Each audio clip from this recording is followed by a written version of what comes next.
경제가 또 경제를 통하여 법률의 기존과 하는 경향을 보입니다.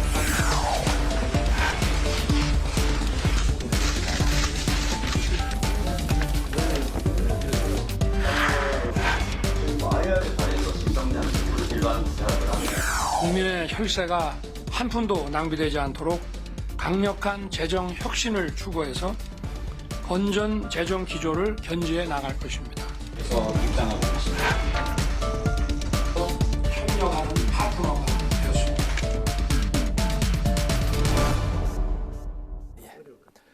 네, 이번 시간은 국회 라이브 6 파워 인터뷰 시간입니다. 세수 펑크가 우려가 된다. 나라빚이 늘고 있다. 경기 침체가 계속되면서 국가 경제와 관련해서 걱정의 목소리가 연일 나오고 있는 상황입니다. 현재 논의되고 있는 경제 법안의 전망은 어떤지, 국가 재정에 나아가야 할 방향은 어디일지 경제 재정 전문가 류성걸 국민의힘 의원과 함께 관련 이야기를 나눠보겠습니다. 의원님 어서 오십시오. 반갑습니다. 네, 안녕하십니까. 네. 먼저 어제 법사위를 통과한 K칩스법 얘기부터 좀 나눠볼까 합니다. 대치정국을 계속해서 이어가고 있는 국회에서 여야가 이제 협치한 법안이 나오기가 힘든 상황에서 아무튼 좋은 소식입니다. 근데 초반에는 재벌에 대한 특혜 법안이 아니냐, 부자 감세 아니냐 이런 이제 좀 비판의 이야기가 나왔기 때문에 야당과 협의가 쉽지 않았을 것 같은데 이 합의에 도달할 때까지 과정을 좀 간단히 들어볼까요? 예, 지금 어제 법사위에서 통과가 됐습니다. 그래서 30일 국회 본회의에서 네. 우리 여야 합의로 처리를 할 겁니다. 네. 근데 그 과정 속에서는 여러 가지 이런저런 우여곡절이 있었던 것은 사실입니다. 특히 이 재벌 또는 부자 감세가 아니냐 이런 이야기들이 많이 있었고요. 그렇지만 지금 세계가 반도체 전쟁에 있습니다. 전쟁에서 이기려면은 관련되는 지원을 충분히 해드려야 될 거 아니겠습니까? 그래서 이 반도체 전쟁에서 이기기 위해서는 우리도 다른 나라에 버금가는 또는 그 이상의 지원을 해드려야 되겠다라는 그런 생각을 했습니다. 그래서 작년 세법 개정 때에 조금 부족했던 점이 없지 않아 있었습니다. 특히 이 세제 관련되는 사항은 굉장히 복잡하게 연결이 되어 있습니다만 특히 법인세의 경우에는 과표 구간별로 해서 최고 세율을 좀 낮춰야 되겠다. 작년에까지 최고 세율이 25%였는데 이걸 한 3%포인트 낮춰서 25%로 해야 되겠다. 이렇게 했는데 결국은 그게 안 되고 각 구간별로 1%포인트씩 낮추는 이런 형태가 됐습니다. 그때 당시에는 대기업의 경우에 말하여 반도체 K칩스법이라고 한 그 경우에 6%에서 8%로 이렇게 됐는데 그게 법인세가 최고 세율이 25에서 22로 되지 않았기 때문에 좀 부족한 면이 있었고 또 다른 나라의 경우도 제가 말씀을 드렸듯이 미국 한번 보십시오. 또 대만 한번 보십시오. 일본 보십시오. 그래서 정부에서 새로이 대기업의 경우에도 지금 그때 당시에 지금 현재 8% 돼 있는 걸 15%로 하고 중소기업의 경우에도 25%까지 올리는 이런 법안을 제출을 했습니다. 그런데 이제 야당에서는 이게 결국은 부자 감세다. 이건 너무 한 거다. 또 특히 과정의 이야기도 했습니다. 작년에 그렇게 부족했던 것을 보완한다는 측면에서 했는데 그대로 놓고 이야기하면은 용산에서 그렇게 했기 때문에 그런 거 아니냐. 이렇게 해서 과정의 이야기를 굉장히 많이 했습니다. 그런데 민주당에서 아마 내부적으로 검토를 해보니까 이 사항은 과정의 문제도 있지만 세계 반도체 전쟁에서 우리도 이기기 위해서 초격차를 늘리기 위해서는 해줘야 되겠다는 아마 그런 검토를 했던 것 같아요. 국내 기업에 힘을 줘야 된다. 결국은 이제 정치적인 이런 부분들을 가지고 조금 부정적으로 했다가 실질적으로 국제 경쟁력을 확보하기 위해서는 해야 되겠다는 걸 아마 내부적으로 충분히 인식을 했던 것 같아요. 그래서 결국은 정부 안이 그대로 반영이 됐고요. 다만 이제 그 과정에서 대기업의 경우에 이제 국가 전략 기술이라고 하는 것이 지금 현재 법으로는 4개가 돼 있습니다. 이것도 이제 시행령이 돼 있는데 첫 번째는 반도체, 그다음 두 번째는 2차 전지, 그다음 세 번째는 백신, 네 번째는 디스플레이 이렇게만 돼 있던 것을 민주당에서 이거 말고도 수소도 좀 하자. 또 지금 많이 이야기되고 있는 미래형 뭐 자동차보다는 더 넓게 미래형 이동 수단에 대해서도 좀 하자. 네. 라고 해서 저희들이 그런 부분 좋다. 왜냐하면 국가 전략 기술로서 국가 경쟁력을 강화하는 그런 차원에서 이렇게 해서 아주 합의가 되었던 겁니다. 네, 오늘 저희 인터뷰를 위해서 자료를 이만큼 갖고 오셔가지고 제가 하나 여쭤봤는데 네, 첫 질문. 그 다음 질문 것까지 다 말씀을 벌써 이제 막 하시려고 합니다. 예. 네, 다음 질문 드려도 될까요? 그렇죠. 네, 이렇게 네, KCS법은 여야 합의를 통해서 통과가 됐는데 여야 이견이 있는 게 있습니다. 사회적 경제 기본법인데 지난 그 21일에 그 경제재정소위에서 이렇게 정의를 거듭하다가 결국 의결되지 않고 이렇게 산회가 됐었는데 이게 어떤 내용을 담은 법안인지 좀 설명 부탁드리겠습니다. 이 사회적 경제 기본법은 사실 국회에서 논의된 게 19대 국회 때부터 시작이 됐습니다. 제가 19대 때에 처음 이제 국회에 들어왔습니다만 네. 그때 저도 공동 발의했던 법입니다. 네. 그런데 이 법의 경우에는 아주 논란이 많습니다. 특히 찬성하는 그 측과 반대하는 측이 아주 강한 그런 이론적 또는 현실적 이유를 들어서 그렇군요. 굉장히 오래됐는데 그 내용은 이렇습니다. 지금 현재 사회적 경제라는 개념을 어떻게 할 건가? 그다음부터 그 범위를 어떻게 할 건가? 예를 들어서 이렇습니다. 뭐 협동조합, 그다음 또 사회적 기업, 그다음에 자활, 네. 그리고 마을기업, 그리고 농어촌 법인 단체들 이렇게 5가지에다가 그다음에는 뭐 농협, 수협, 축협, 그다음에 산림조합 포함해서 여변초조합 이런 조합들까지 새마을금고, 신협 뭐 이런 기관까지 단체까지를 포함하기 때문에 네. 굉장히 범위가 넓습니다. 그래서 지금 논란은 이런 거예요. 이런 개별적인 그 법인이라든지 단체에 대해서 개별 법도 있고 지금 규율하는 법이 있는데도 불구하고 이것을 통할하는 그런 사회적 경제 기본법을 만들자 하니까 굳이 이거를 만들 필요가 있느냐. 네. 지금 법으로도 충분히 이렇게 규제가 되고 또 지원도 되고 이렇게 하는데 이런 게 겁니다. 그리고 또 한 가지는 사회적 경제라는 개념을 정의를 할 때에 사회적 가치라는 아주 좀 추상적이지만 이런 부분들에 대해서 논란이 많습니다. 뭐 사회적 가치라는 게 예를 들어서 뭐 환경권이다, 인권이다, 노동, 그다음에 뭐 복지 뭐 이런 이야기들이 12가지 정도 되는 사회적 가치를 실현하기 위한 그런 조직체를 사회적 경제 조직이라 하자. 뭐 사회적 경제 단체라고도 이야기하고 조직이라고 이야기하고 또는 법인이라고도 이야기하는데 아직까지 이런 부분들에 대해서도 굉장히 논란이 많습니다. 그래서 결론적으로 말씀드리면은 이 법은 오랫동안 이야기가 됐지만 아직까지 합의에 이르지 못해서 야당과 여당 특히 이제 민주당에서는 굉장히 강력하게 추진을 하려고 하는 그런 상태지만 우리 국민의힘에서는 또 이 부분이 오해가 있을 수 있는데 사회적 경제 하니까 혹시라도 뭐 사회주의 뭐 이런 거하고 네. 연결되지 않느냐라는 그런 뭐 이야기도 있고 이렇습니다. 굉장히 논란이 심한 그런 그렇군요. 법입니다. 그렇기 때문에 제가 전반기에는 경제재정소위위원장을 했는데 그때 공청회까지 다 했던 법입니다. 네. 그렇지만 아직까지 합의에 이르지 못하고 있어서 굉장히 앞으로도 더 논의를 해야 될 그런 상황입니다. 그렇군요. 사회적 경제 기본법에 이어서 여야 간에 또 이견을 보이고 있는 부분이 정부 이제 국정과제인 재정준칙 도입에 대한 겁니다. 이건 이제 그 나라 빚의 일정 수준을 이제 넘지 않도록 항상 이제 좀 건전한 재정을 유지하자는 게 이제 기본 틀이고, 근데 내년 총선으로 이제 그 여러 가지 좀 지출이 많지 않겠느냐라는 게 민주당의 생각인 것 같은데 그렇기 때문에 좀 이런 그 통제 장치가 과연 가능하겠느냐 여야 간에 이 부분도 역시이고 입장 차이가 있는 것 같습니다. 이 법안이 그 이달 중에 처리가 될지 어떻게 전망하십니까? 참 진짜 이 부분은 네.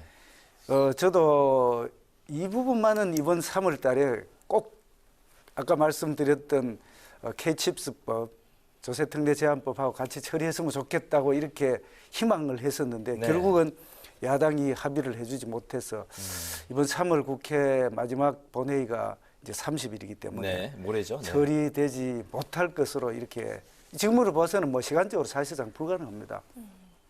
근데 이 부분은 국가의 저 살림을 재정이라 하고 또 재정하고 하나의 그 가정의 살림하고를 보면은 빚이 없는 게 가장 좋습니다. 근데 채무를 질 수밖에 없는 그런 상황도 있잖아요. 네. 그죠? 네. 그랬을 때에 이 채무가 어느 정도 수준이라 된다든지 또는 채무가 어느 정도 됐을 때 앞으로 갚을 그런 계획이라든지 이런 부분들이 있어야 됩니다. 그래서 재정 준칙이라 하는 것은 국가 재정을 그 운영하는 데 있어서의 숫자로 나타내는 그 기본적인 규율이라 이렇게 보시면 됩니다. 예를 들어서 첫 번째 뭐 빚은 어느 정도 이상 돼서는 안 되겠다. GDP 네, 대비. 네. 그걸 이제 채무 그 준칙이라 하고 그다음 수지 들어오는 돈하고 나가는 돈하고 차이를 GDP 대비 얼마 이상 하지 말자. 또는 세입을 어느 만큼 매년 몇 % 이상 하자. 네. 지출을 어느만큼 하지 말자. 뭐 이런 여러 가지 다양한 게 있습니다. 그런데 이제 저도 국가재정법에 규율을 하도록 되어 있는데 국가재정법도 개정안을 냈고 또 이거를 재정건전화법을 따로 만들자라고 해서 저는 재정건전화법 제정안도 내놨는 그런 상태입니다. 그런데 이것도 결국은 나라 살림을 건전하게 하자라는 그런 취지에서는 여야가 공감을 하는 것 같아요. 네. 근데 굳이 뭐 이렇게 할 필요 있느냐.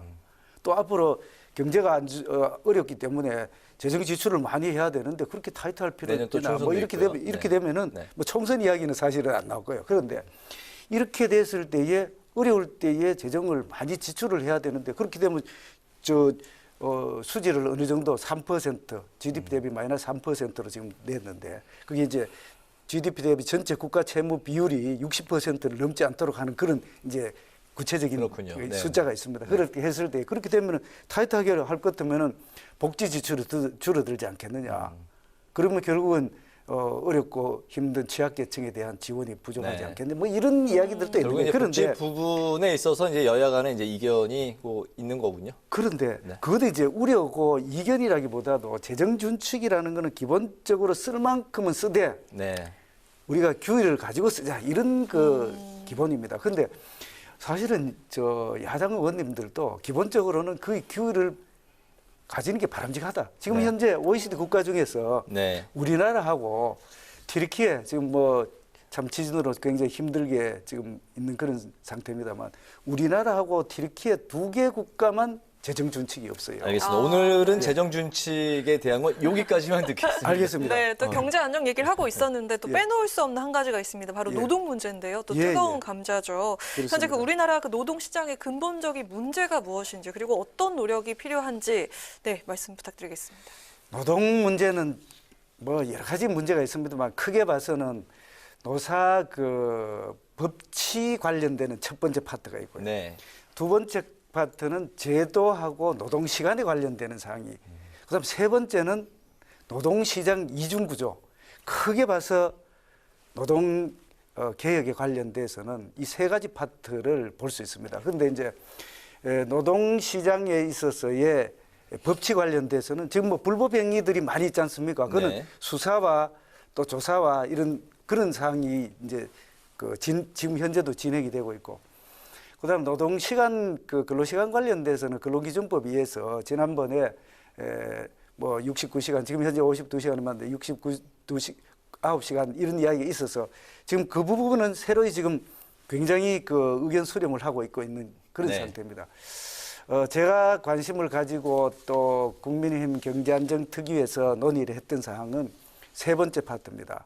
세 번째는 뭐냐면은 노동시장이 같은 일을 또는 비슷한 동일한 일을 하는데도 불구하고 임금의 차이가 난다든지 또는 근로 조건의 차이가 난다든지 이렇게 이중 구조가 되어 있는 게 있습니다. 네. 이 우리나라가 이제 1960년부터 이제 경제 발전, 경제 성장을 하는 과정 속에서 이게 이제 심화가 되는 거예요.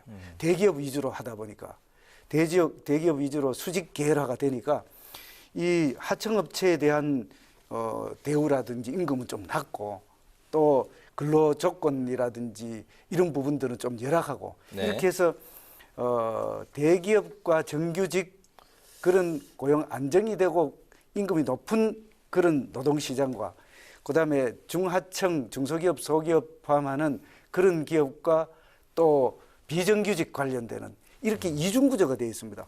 근데 이제 하청 기업에서 근무하는 분들이나 그 원청 기업에서 근무하는 분들이 거의 비슷한 일을 하면서도 임금 차이가 굉장히 많아지지 네. 않습니까? 네. 이런 부분들을 이제 시정해야 되겠다라고 하는 건데 이 부분은 지금 현재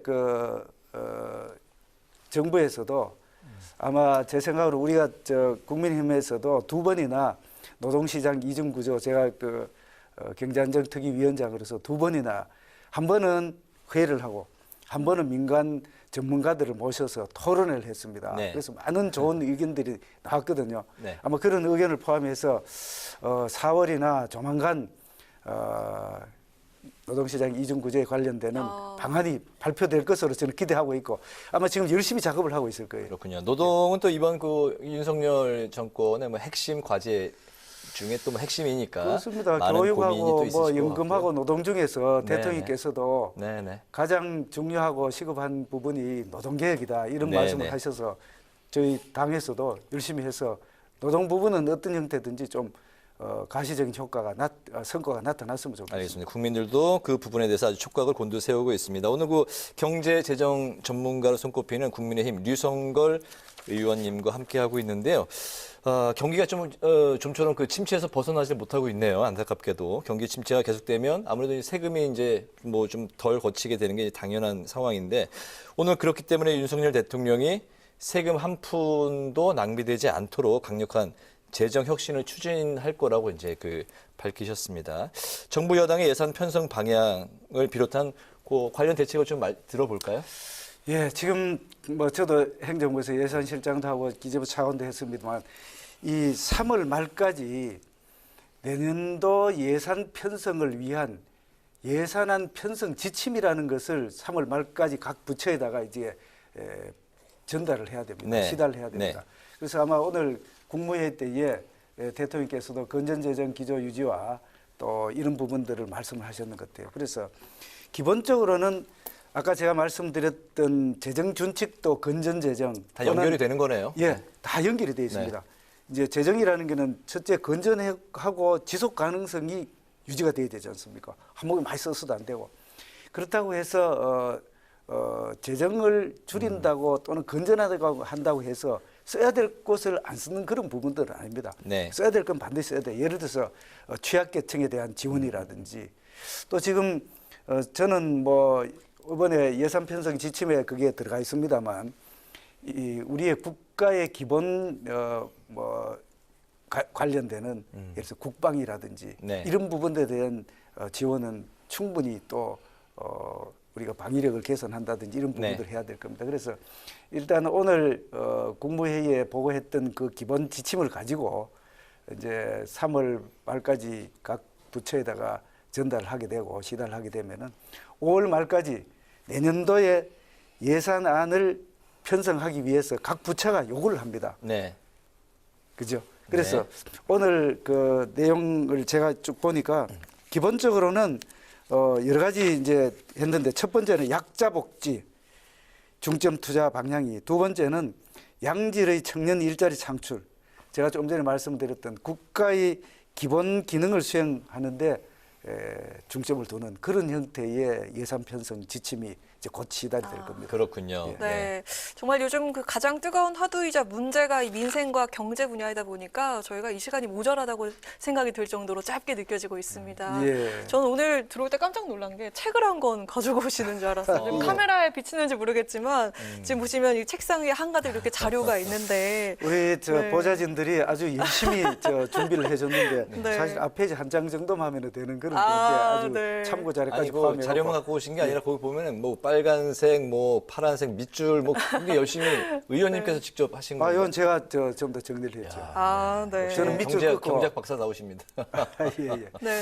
그래서 우리 그 경제가 좀 전에 말씀하셨듯이 굉장히 어렵습니다. 세계 경제가 어려우니까 우리 경제는 사실은 조금 더 열심히 해서 좀 괜찮아지도록 해야 되는데 네. 세계 경제가 어렵다니까 우리 그렇죠. 경제 지금 어려운 그런 상태인데. 네, 또 여당 그 경제안정위원장 아까 맡았다고 말씀도 하셨고 또 정책위 특위 등을 또 맡으시면서 정말 굵직하게 의정 활동을 해 오셨는데 자 이제 후반기 국회 들어가지고 남은 기간 동안 앞으로 갖고 계신 목표와 또 계획 같은 것도 여기서 밝혀주시죠. 예, 이제 21대 국회도 이제 1년 정도 남았는 것 같아요. 네. 후반기 중에서 이제 후반기인데 저는 뭐 경제 전문가로서 우리 경제가 조금 더 활성화되고 특히 어렵고 힘든 서민들이 더 부담이 안 되는 그런 복지 지출, 복지가 사회가 됐으면 좋겠다는 생각이 듭니다. 이제까지 그 경제안정특별위원장으로서 또 국회에 민생경제안정특별위원장으로서 역할을 했습니다만 앞으로도 우리 경제를 위해서 또 우리 서민들의 삶의 질 향상을 위해서 더 나아가서는 우리 경제 발전과 국가 미래를 위해서 열심히 하도록 하겠습니다. 알겠습니다. 네. 오늘 그 경제재정 전문가 국민의힘 류성걸 의원님과 이제 함께 했는데요. 오늘 그 자료 중에 그 말씀 못하신 부분은 다음에 나머지 다 듣도록 하겠습니다. 오늘 뭐 소개 내용은 전부 다 이야기 다 했는 것 같습니다. 아, 예, 네. 그러십니까? 예. 오늘 국회 라이브 6 파워 인터뷰 지금까지 류성걸 국민의힘 의원과 함께 깊어지는 경계 침체 속 다양한 경제 법안에 대한 전망을 비롯해서 건전 재정 유지를 위한 정부 여당의 해법에 대해서 함께 이야기를 나눠봤습니다. 오늘 그 말씀 잘 들었습니다. 고맙습니다. 네, 고맙습니다. 예, 감사합니다. 네.